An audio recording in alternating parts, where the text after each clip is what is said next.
11월 4일입니다. 모두 절제하라라는 제목으로 디모데전서 2장 8절에서 15절까지 말씀 세번역 성경으로 읽습니다. 그러므로 나는 남자들이 화를 내거나 말다툼을 하는 일이 없이 모든 곳에서 거룩한 손을 들어 기도하기를 바랍니다. 이와 같이 여자들도 소박하고 정숙하게 단정한 옷차림으로 몸을 꾸미기 바랍니다. 머리를 어지럽게 꾸미거나 금붙이나 진주나 값비싼 옷으로 치장하지 말고 하나님을 공경하는 여자에게 어울리게 착한 행실로 치장하기를 바랍니다. 여자는 조용히 언제나 순종하는 가운데 배워야 합니다. 여자가 가르치거나 남자를 지배하는 것을 나는 허락하지 않습니다. 여자는 조용해야 합니다. 사실 아담이 먼저 지으심을 받고 그 다음에 하와가 지으심을 받았습니다. 아담이 속임을 당한 것이 아니라 여자가 속임을 당하고 죄에 빠진 것입니다. 그러나 여자가 믿음과 사랑과 거룩함을 지니고 정숙하게 살면 아이를 낳는 일로 구원을 얻을 것입니다. 아멘.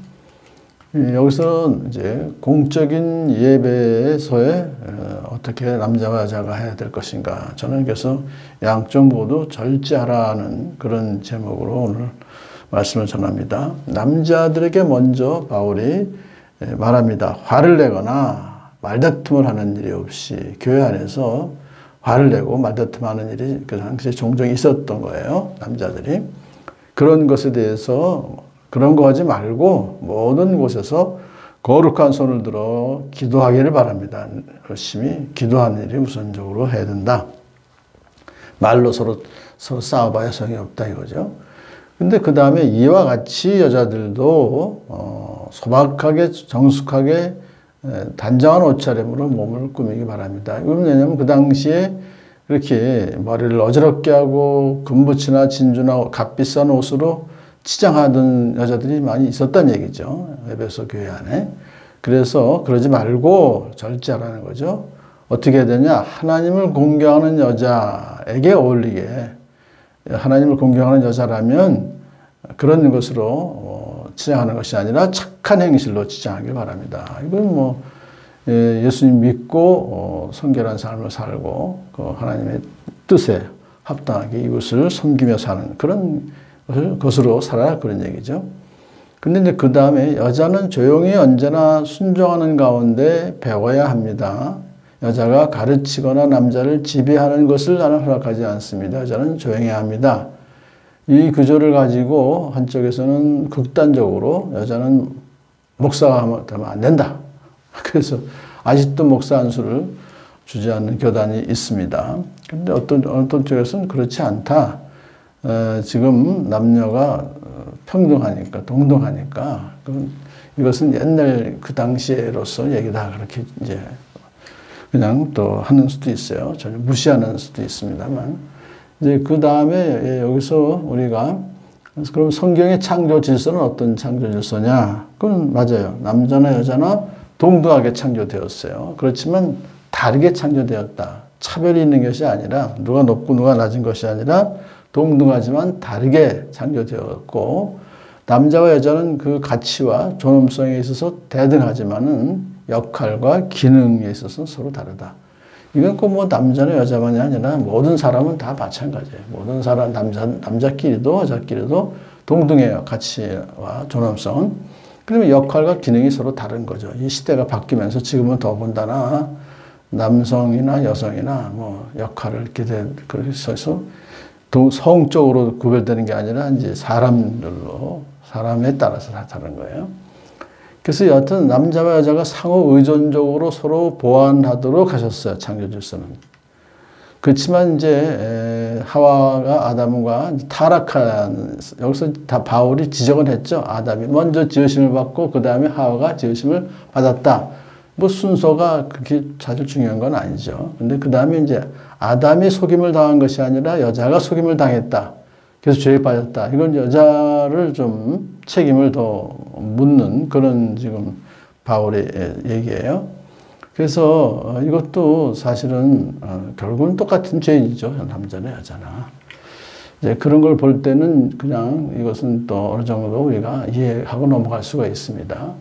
그러니까 결국은 남자 여자는 같이 동등하게 창조되었지만 타락한 이후에 그 타락한 성품이 계속해서 이어지고 있죠. 그래서 타락에 의해서 남자는 이제 밭에 나가서 땀을 흘리고 일해야 되고, 여자는 해산의 고통을 이제 하나님께서 벌로 주셨잖아요. 근데 요즘은 사실은 뭐 남자만 밖에 나가서 일하는 게 아니라 남자도 다 요새 직장생활하고 사업하고 그러잖아요. 다만 남자는 이제 해산의 고통은 없죠. 자, 그런데 그러한 모든 왜곡도 불평등도 사실 결국 예수님의 십자가 구속으로 말미암아서 회복된 거예요. 너희는 남자나 여자나 다 그리스도 예수 안에서는 하나다 라고 하는 것이 이제 회복된 거죠, 예수님 안에서는. 그러니까 남자나 여자나 모두 죄인이고, 누가 먼저냐 누가 나중에 이것이 중요한 것이 아니라 다 죄인이고, 그런데 남자나 여자나 다 예수의 피로 구원을 받았다. 같은 거예요. 그리고 골로새 3장 16절은 결국 뭐냐 하니까 남자나 여자는 피차 가르치며 권면하라. 남자도 남자끼리도 피차 가르치며 권면하라. 이게 크리스찬들의 기본 이제 덕목이죠.